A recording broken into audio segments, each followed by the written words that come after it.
ఉన్నాయి. అవన్నీ ఉన్నాయో లేవో గానీ నీ చిన్న చిన్న మాటలు వింటుంటే మాత్రం ఏదో పెద్ద కథే ఉందనిపిస్తుంది. అవును, నీకు పడలేదా? నువ్వు బాగా చదువుతావా? నీ ఇల్లు ఎక్కడా? అదిగదిగో అక్కడ చూడు, ఆకాశం భూమి కలిసినట్టు కనబడుతుంది. అక్కడే మా ఇల్లు.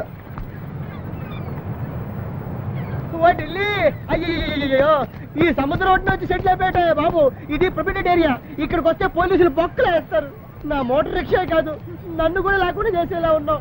ఇదిగో నా బుద్ధి గడితిని చెప్పాను. ఈ సముద్రంలో వజ్రాలు వంకాయలు ఉంటాయి అన్నా. ये समुद्र में कुछ भी नहीं है. ये राल है, रप्पल है, बड़े बड़े कप्पल है. ఆపరా, దీని గురించి అంతా ఆ పాప చెప్పింది. పాప పాప ఏ పాప? పాప ఇక్కడే ఉందిరా. గుజరాత్ పోలీసు అంటర్కొండ